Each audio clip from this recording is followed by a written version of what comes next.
নির্বাচনে যান নাই। অনেকে বলেছিলেন বিএনপি নিঃশেষ হয়ে যাবে। আওয়ামী লীগ কোনো মুক্তিযুদ্ধের দল নয়। বাংলাদেশের রাজনীতির হাইজ্যাক করার কোনো অধিকার কারণে ধানমন্ডির 5 নম্বর রোড একটি বাড়িতে সারা রাত বেগম জিয়া মিটিং করেছেন।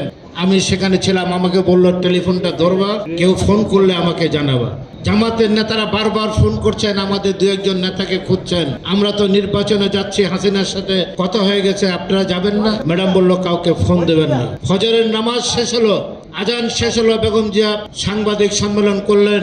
উনি বললেন, আমি হোসেন মোহাম্মদ এরশাদের অবৈধ সরকারকে বৈধতা দেওয়ার জন্য নির্বাচনে যাব না। সেদিন একমাত্র দল বেগম খালেদা জিয়া নির্বাচনে যান নাই। অনেকে বলেছিলেন বিএনপি নিঃশেষ হয়ে যাবে।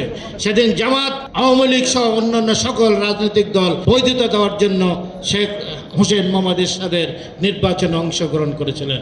কিন্তু বাংলাদেশের মানুষ বেগম খালেদা জিয়ার সাথে ছিলেন। সেই কারণে 90 গণঅভ্যুত্থানের পরে ধানের শীষকে ভোট দিয়ে বাংলাদেশের প্রথম মহিলা প্রধানমন্ত্রী নির্বাচিত করেছিলেন বেগম খালেদা জিয়াকে। এটি হলো ইতিহাস, এটা সত্য। তারপরে আবার 96 সালের একটি ঘটনা। 96 সালে এই শেখ হাসিনার সাথে ঐক্যবদ্ধ হলেন জামাত। তত্ত্বাবধায়ক সরকারের নামে 173 দিন কর্মদিবস হরতাল করেছেন, ধর্মঘট করেছেন। সংসদে বিরোধী দলের নেতার আসনে শেখ হাসিনা বসা, ডান পাশে নিজামী, বাঁ পাশে মুজাহিদ, তার পাশে জাতীয় পার্টি এবং আপনার অন্যান্য রাজনৈতিক দলের নেতারা, দু একটি রাজনৈতিক দলের নেতারা সেদিন 173 দিন হরতাল করেছেন। 15 ফেব্রুয়ারি 1996 সালে বেগম খালেদা জিয়া একটি নির্বাচন করেছেন। সেই নির্বাচনের মধ্য দিয়ে আমরা সে সংসদে ছিলাম। সারা রাত সংসদে অধিবেশন চলল। বেগম খালেদা জিয়া তত্ত্বাবধায়ক সরকারের বিল পাশ করে 31 দিনের মধ্যে রাষ্ট্রপতির কাছে ক্ষমতা হস্তান্তর করে আসলেন। এদেশে কোনো একটি মানুষকে গুলি করে হত্যা করেন নাই, অবৈধভাবে রাষ্ট্রীয় ক্ষমতায় থাকতে চান নাই। দেশের মানুষকে ভালোবাসেন, গণতন্ত্রকে ভালোবাসেন, সেই জন্যই সেদিন উনি ক্ষমতা হস্তান্তর করেছেন। তারপর 96 সালের 12 জুন বাংলাদেশে একটি নির্বাচন হয়। সেই নির্বাচনে শেখ হাসিনা প্রধানমন্ত্রী হন। জাতীয় পার্টির, ছাত্র পার্টির সেদিন তাকে সমর্থন দিয়েছেন। সেই সমর্থনে সংসদে সে নেতা হন। আর সেই নির্বাচনে জামাত 3টি আসন পেয়েছিল মাত্র। আবার বিএনপির সাথে আসলেন। আমরা একটি কথা বলতে চাই, 2090 5ই আগস্টের অভ্যুত্থানের পরে এই জামাত ইসলাম ডাক্তার শফিক বললেন, আমরা আওয়ামী লীগকে মাফ করে দিলাম। এবং বড় বড় কোম্পানির হেলিকপ্টারে করে উনি সারা বাংলাদেশ চষে বেড়ালেন এবং বললেন, আমরা সবাইকে মাফ করে দিয়েছি, আমরা কোনো কারো প্রতি আমাদের হিংসা নেই। ভালো কথা। কাকে মাফ করে দিলেন? উনি সমস্ত আওয়ামী লীগের। আমার এলাকায়, আমার নির্বাচনী এলাকায় আমি যেখানে বারবার নির্বাচিত হই, সেখানে আওয়ামী লীগের যত বিশিষ্ট নেতারা আছেন তারা জামাতের প্রথম সারিতে বসে থাকেন। কিভাবে? বলে এরা আন্ডারগ্রাউন্ড ভাবে আমাদেরকে সহায়তা করতেন। এরা আত্মপ্রকাশ করে নাই। ওরা আওয়ামী লীগ, বিএনপি, জামাতের নেতা। আজকে এমনিভাবে ঢাকা বিশ্ববিদ্যালয় ছাত্রলীগের নেতারা, ছাত্রলীগ নামধারী নেতারা ছাত্রলীগ করে শেখ হাসিনার টাকা পয়সা খেয়ে, তার ঘি মাখন খেয়ে পরে এখন নাকি তারা শিবিরের নেতা ছিলেন। এভাবে বাংলাদেশের রাজনীতির হাইজ্যাক করার কোনো অধিকার কারণে আমি শুধু একটি কথা বলতে চাই। আগুন সাহেব 47 সালের কথা বলেছেন। 47 সালে পাকিস্তান হয়েছে। এই জামাতে ইসলামের পূর্বসূরীরা, মোদিদিরা সেদিন জিন্নাকে বলেছেন কাফের, সে মুসলমান নয়।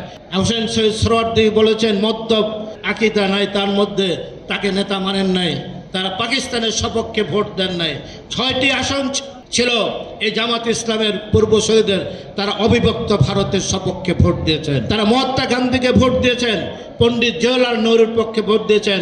জিন্না সরওয়ার্দীর সপক্ষে, পাকিস্তানের পক্ষে ভোট দেন নাই। তারা 71 সালে আবার বাংলাদেশের জনগণের হত্যার সপক্ষে ছিলেন।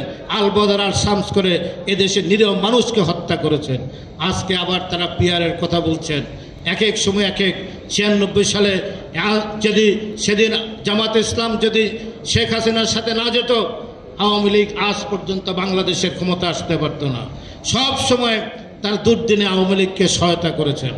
আজকেও পিয়ারের নামক শব্দটি তুলে এনে বাংলাদেশকে বিভক্ত করতে চান, এই জুলাই বিপ্লবকে বিভক্ত করতে চান। এদেশে যারা আন্দোলন সংগ্রামে ছিল, 17টি বছর আমরা রাস্তায় ছিলাম, আন্দোলন করেছি। আমাদের 5,000 নেতা কর্মী শহীদ হয়েছে, আমাদের 65 লক্ষ নেতা কর্মীর বিরুদ্ধে মামলা, 2,000 নেতা কর্মী গায়েব হয়েছেন, হাজার হাজার নেতা কর্মী আমাদের পুঙ্গত্ব বরণ করেছেন। 42টি রাজনৈতিক দলের সাথে 2 বছর আলাপ আলোচনা করে আমাদের প্রিয় নেতা তারেক রহমান 31 দফা প্রণয়ন করেছেন। 31 দফা বাংলাদেশের মুক্তির কবচ। এর চাইতে ভালো সংস্কার বাংলাদেশে হতে পারে না। অতএব উনি বলেছেন আমরা আগামী দিনে এককভাবে রাষ্ট্রীয় ক্ষমতায় যাব না। যারা আমাদের সাথে আন্দোলন সংগ্রামে ছিলেন, যারা শেখ হাসিনার নির্বাচনে অংশগ্রহণ করে নাই, এই রাজনৈতিক দলগুলো যারা আমাদের সাথে যুগপথে ছিল, তাদেরকে নিয়ে আমরা বাংলাদেশে রাষ্ট্রীয় ক্ষমতায় যাব। অতএব কোনো ফ্যাসিস্ট সরকার বাংলাদেশে হবে না। তারেক রহমান, শহীদ প্রেসিডেন্ট জিয়া রহমান সেদিন শেখ মুজিব স্বাধীনতার ঘোষণা দেয় নাই। জিয়া রহমান একজন 8ম ইস্ট বেঙ্গল রেজিমেন্টের উপ অধিনায়ক। সেদিন চট্টগ্রাম কালুরঘাট বেতার কেন্দ্র থেকে ওই রিভল্ট বলে 26 তারিখ মধ্যরাত্রিতে তারপর উনি স্বাধীনতার ঘোষণা দিয়েছেন। এই ঘোষণার মধ্য দিয়ে বাংলাদেশের মুক্তিযুদ্ধ হয়েছে। অতএব মুক্তিযুদ্ধের দাবিদার হচ্ছেন এই দেশের পাকিস্তানের সেনাবাহিনী থেকে যারা বিদ্রোহ করে সেক্টর কমান্ডার হয়েছেন, জেনারেল উসমানী সহ যারা স্বাধীনভাবে মুক্তিযুদ্ধ করেছেন রণাঙ্গনে, তারাই হচ্ছেন মুক্তিযুদ্ধ। আওয়ামী লীগ কোনো মুক্তিযুদ্ধের দল নয়, জামাত কোনো মুক্তিযুদ্ধের সপক্ষের দল নয়।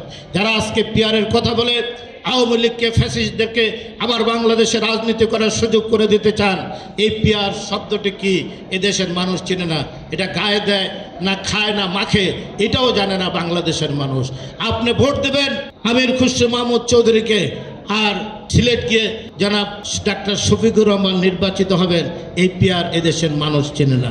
যাকে ভোট দেবে সকালে উঠে তার কাছে যাবে, তার কাছে তার সুখ দুঃখের কথা বলবে, তার এলাকার উন্নয়নের কথা বলবে, তার গরিব দুঃখী মানুষের সাহায্য সহযোগিতার কথা বলবেন।